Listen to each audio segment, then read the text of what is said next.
Peggy 18.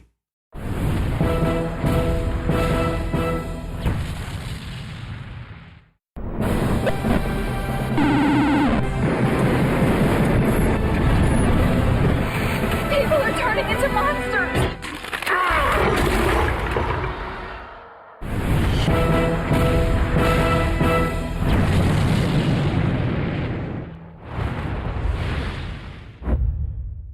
It was in 1991 that we created Duke Nukem and released it to the world as a side-scroller, and it was a huge hit.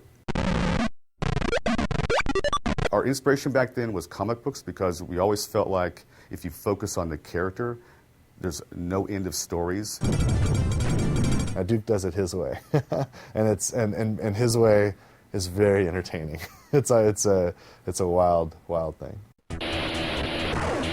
The original name for the game was actually called Heavy Metal, and the idea was to have sort of an anti-hero who was very much sort of a renegade in society and sort of, an ex-military guy who went rogue.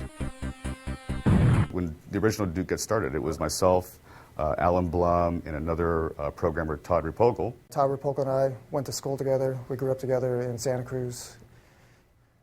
He started making side-scrollers and stuff. And while I was going to school at UCSC studying computer science, we were working on Duke Nukem 1 together. There's a guy I'd like to, anytime I have an opportunity, I like to call him out. His name's Alan Blum. And Alan, he created Duke. He and Todd Repogel, back in 1991, 92, created the original 2D side-scrollers of Duke Nukem. And, great fun games. And he's the one guy that from the very first moment of Duke existing all the way through till today has been involved in the Duke projects. It's very childish, so it doesn't take itself seriously, It's, instead of trying to fit a formula or trying to do certain things, it just does stuff you want to do. Duke Nukem has always been about the character, and we were focused on that at the beginning. It was difficult to bring it out with the side-scrolling, simple technology in which we couldn't have voice work and so on. Actually, the voice started with Duke Nukem 2. At the opening cinematic, he says, "I'm back." Todd Repogel, the original Duke Nukem programmer, came to me and just asked about doing a voice because he wanted Duke Nukem to sound like, at least then anyway, sounded like a cross between McBain and Arnold Schwarzenegger. Those were my instructions, and I just said 2 words. I said, "I'm back." I'm back.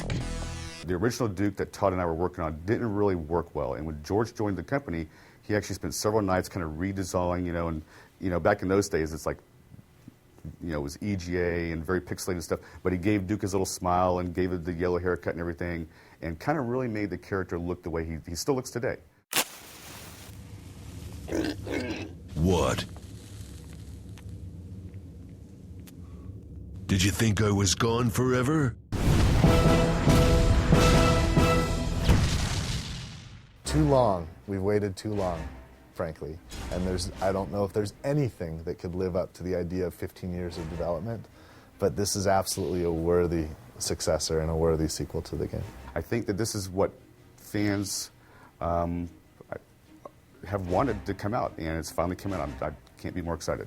If you're a Duke fan, and especially you're one of the fans that hang out on the 3D Realms forums for all that time, refusing to give up, refusing to, give in to the naysayers or whatnot, you're going to have a blast with this because it is a hell of a lot of fun.